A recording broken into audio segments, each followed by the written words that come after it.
Welcome to my YouTube channel. A question you might be asking yourself as we progress in our careers is, how can I be myself at work? How can I be the leader that I want to be, but respecting my own style, my own personality? How can I do that? I don't want to be playing poker face in front of the others. I don't want to be faking being an actor to be successful at my company, at my job, at my work, right?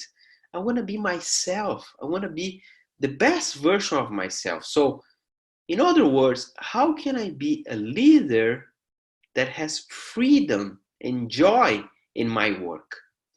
That's exactly one of the topics I'm working on my YouTube channel here. Welcome to my video, and that's what we're going to talk about today. So how can I have leadership presence, being the best version of myself everywhere I go? It can be at my work, it can be at my house, it can be in my role as a friend, in my role as a son, in my role as a dad or a mom. How can I have leadership presence, be my best version, but at the same time have freedom to be myself, to love myself the way I am, without having to, oh, I need to develop this, I need to develop that, I'm terrible at this, I suck at that. I mean, how can I embrace myself? And that's one of the most biggest challenges I have seen so far with executives all around the world. And not only people that work in executive companies, but also people that have families and small business and big business. I mean, we are so much influenced by what society tells us in terms of you gotta be perfect. Oh, you know what? You are terrible at this. You're never gonna learn that. You are too old to learn. So we are so contaminated by these narratives that, guess what? Our life becomes terrible. People are unhappy. You just need to open the newspapers or look on the internet to see and find several studies that shows that people don't like their jobs. They don't love their jobs. Why is that? It's because we are putting so much pressure on our shoulders, right? To be perfect all the time. And we have this narrative that we need to be something else. There's always something missing. Well, today I'm going to show you that there's a different approach to that. So come with me for this journey.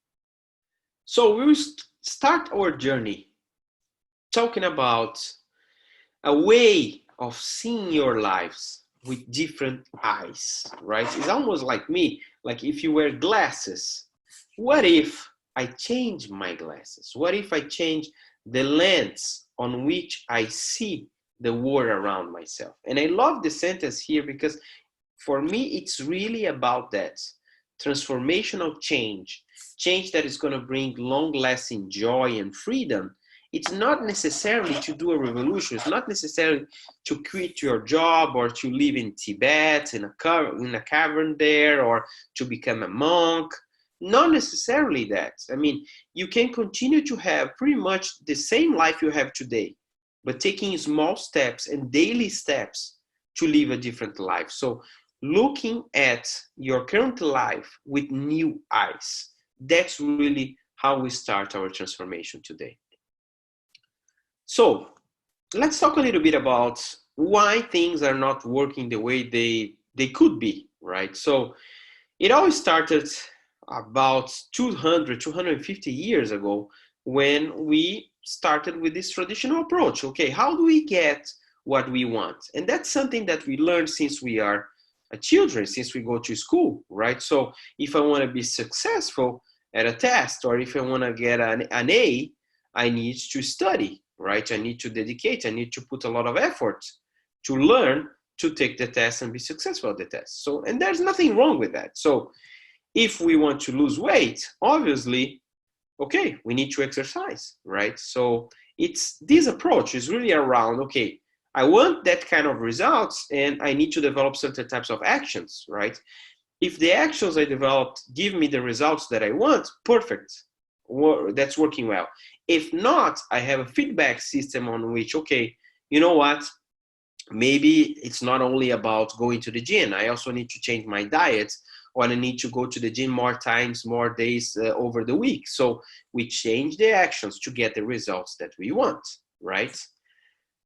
Where all of this started, as I said, it pretty much started in the Industrial Revolution about 250 years ago, where we decided to, okay, in order to get things done, in order to produce a product, right? It could be a car, it could be whatever product it is. I need to do something, I need to take some actions. And the whole concept of productivity brings enormous advancement to our society. So I'm not saying that this is a wrong approach, right? It's an approach that has worked well over the last 250 years, because look, people today, they live better lives.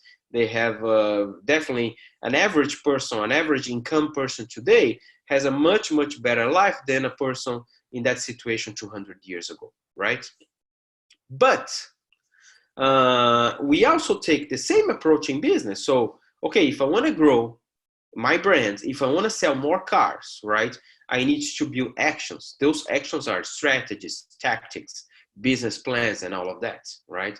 And we have the same feedback system. So there are some things that are working well, but there are some things that are missing, right? Because if it's all about, okay, let's have more growth, let's increase our GDP, right? Let's increase our income, let's produce more cars, or let's produce more mobile phones, or whatever products we're talking about. What's the meaning of that? What's the purpose of that? I mean, are we just getting more money for the sake of getting more money, right? Are we just being trained to be leaders just for the sake of produce more stuff, right? Or to be more productive? Is that the meaning of leadership nowadays?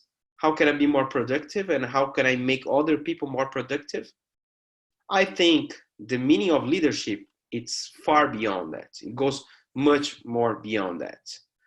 Why? It's because when you look at society, some things are missing. And I mean, I could list here lots of things that are gaps nowadays, but just to stick to a few is, one of the things, this scene has become very common, right? So people are not connecting with each other anymore, right? I mean, there's something missing when you look at, you go to a restaurant and you look at some people around you, some families, and they don't talk to each other. They basically are in front of their devices, right? And sometimes you have even kids sitting at the table, and like you have two kids, each kid has an iPad, and the mom has her mobile, the dad has his mobile, and they don't talk to each other, right? So some things are missing. This is basically creating several issues within the family, within the communities we work on.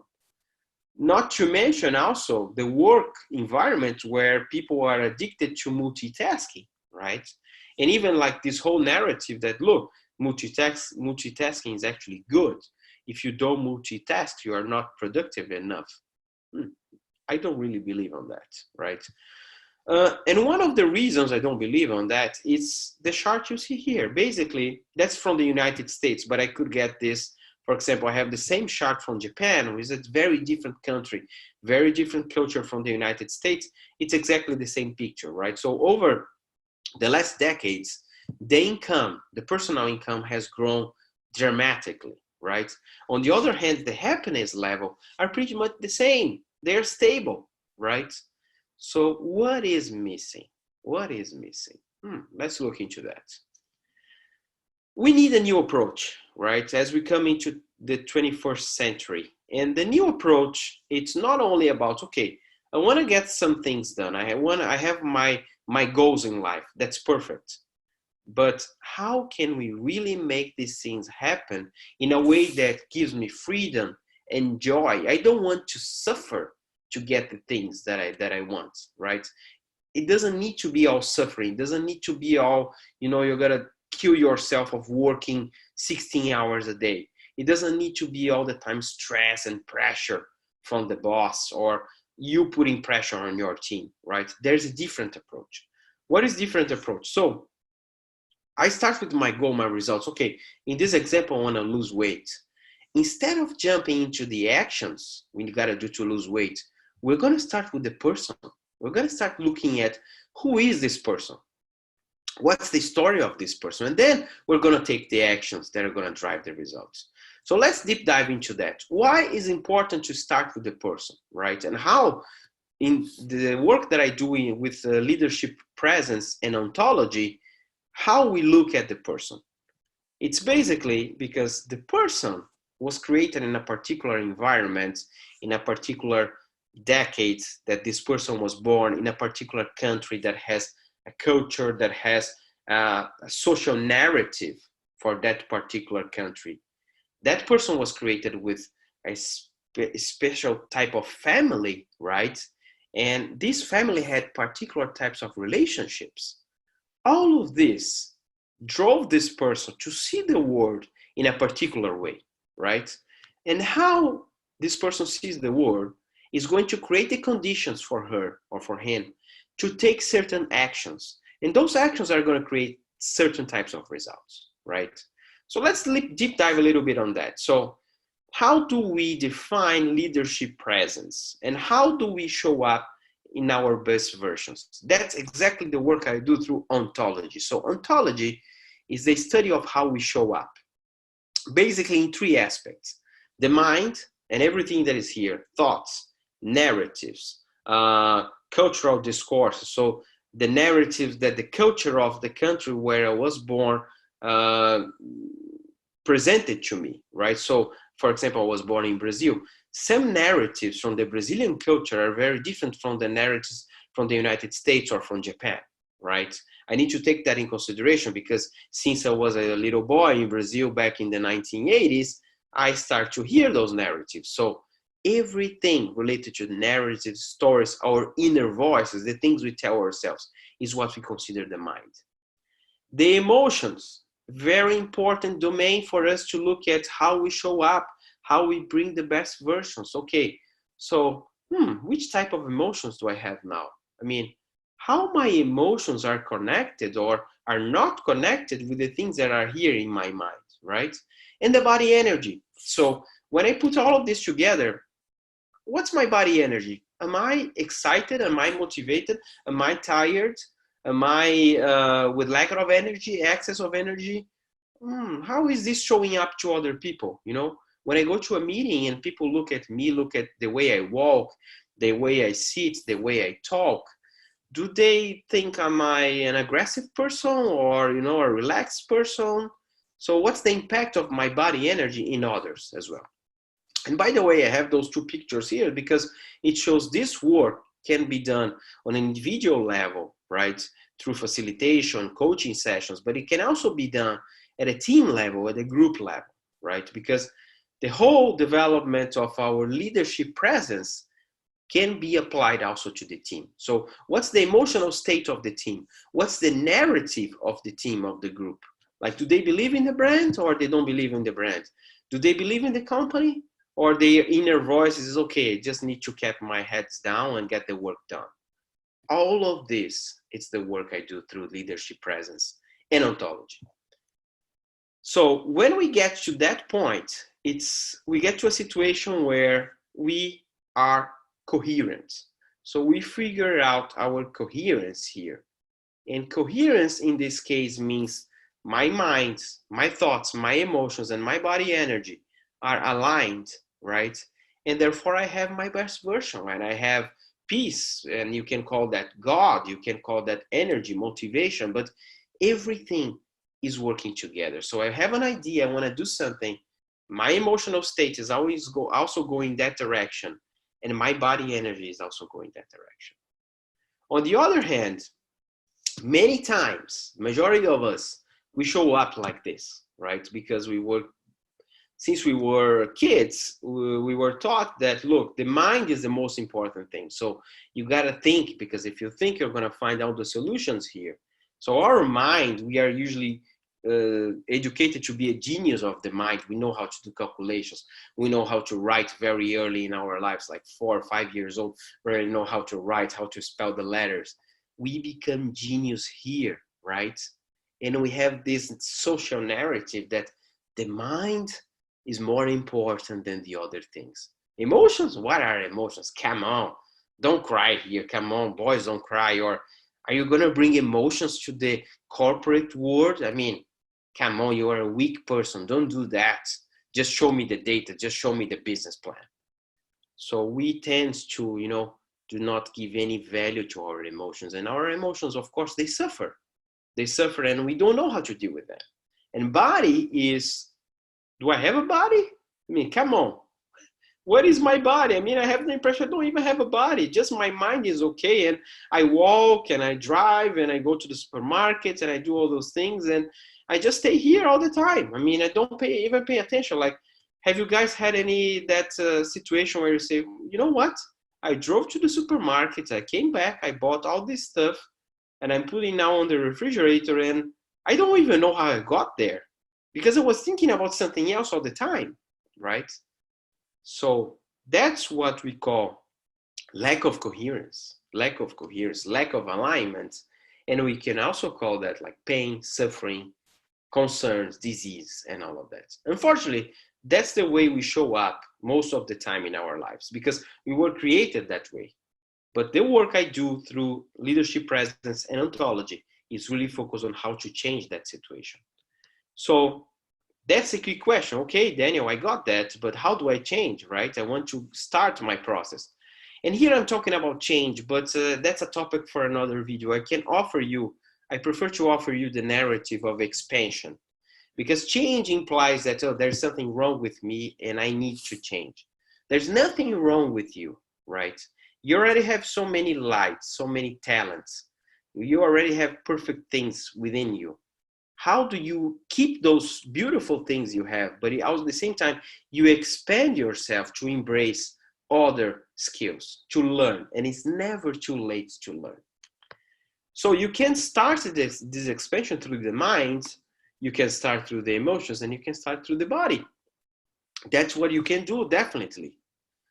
Today, I want to keep this video very short because that's going to be part 1 of a 2-video series, right? So we're going to just practice a little bit the expansion, the change through the body, right?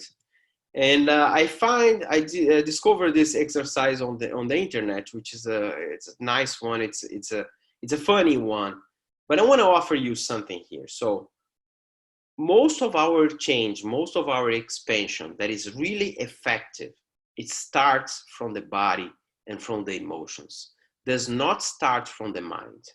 And why is that? It's because we are so addicted to the mind that if we have an idea here and we think, wow, okay, I got it. I'm going to do that thing. And that thing is going to help me to change, to be a better person, to have more coherence, right? Okay. Then what we do, guess what?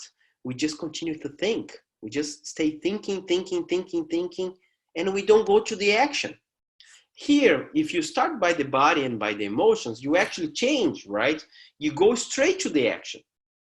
So let's take this example. Let's assume that today you are watching my video and I'm going to offer you this. Pay attention to your body for a minute. How are you feeling? How are you breathing?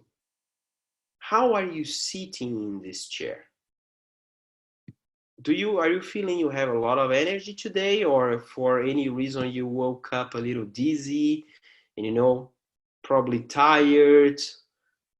Pay attention to that without judgment. Just pay attention to that and notice and say, okay, I look tired today. I don't know why, but I'm probably not on one of my best days, or I'm having some difficulty to breathe, or even probably like I'm breathing too fast. Pay attention to that. And then we're going to do this exercise here. So as you sit in your chair, right, let's practice.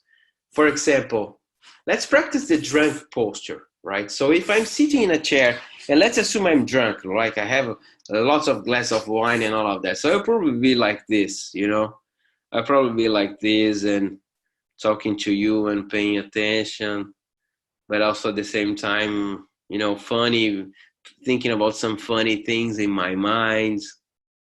And it would be probably very relaxed, but to an extent that is also funny, right? It would be like, yeah, I got it.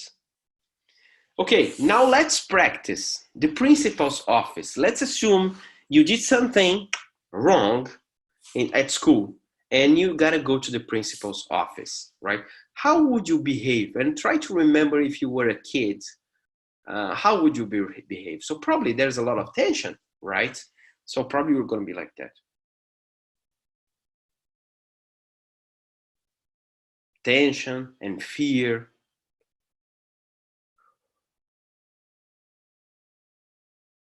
Right? So that's the simple exercise. Pay attention. What I'm going to offer you now as well to continue this exercise is get your notebook. Get your notebook. It's very important that you have a notebook to make notes about what insights came to your mind, what thoughts, what narratives came to you as you did this exercise. Did you had some reactions about, okay, this guy is crazy and I'm not going to do this, this is ridiculous? Write it down. Or you had some thoughts about, that reminds me something when I was a kid, something that happened. Write it down, okay? So, and another thing, as you practice this, notice the change in your body energy. What was your body energy before you did the exercise, and what's your body energy now? Write it down. At the same time, practice this type of exercises every single day, right? And this is just an example. Let's take another totally different example here. Let's think that you want to create a body posture of dignity, right? And what's the meaning of dignity? So dignity is basically the archetype of the king or the queen, right? Which is someone that has lots of responsibilities in his or her life. You probably have responsibilities with your kids, with your family. You need to pay your bills. You have responsibilities at work, right? It's so easy to get into that storm and, oh my God, I gotta run, I gotta do stuff. The dignity body posture is the queen, the king, or the archetype of the superhero. So it's someone that you're gonna build up a body posture, and you can stand up to do this exercise and to imagine, okay, I have all those responsibilities and all those things to solve, but I have my dignity. I believe in myself. I believe in my potentials, in the skills that I already have. I believe in my experience. So I'm going to stand up in a position of dignity, in a position of strength, in a position of understanding the things that I control and accepting the things I don't control. So if you do this exercise with dignity, for example, and you can create a different body posture for other topics, but let's take this example of dignity. My recommendation, do this exercise if you feel that that's your need every single day when you wake up, before you go to work. Do this body posture for at least 3 minutes a day, every morning. And then write it back to me. I'm going to leave you my contact information here, contact at danieldesantos.com. You can also subscribe to my YouTube channel to watch my videos for free. And let me know what's happening. What is the change? What is the expansion you are seeing in yourself through your body? What you're going to start seeing is that the more you develop this body posture of dignity, the more you're going to show up a different person at work, at your social environment, at your family environment.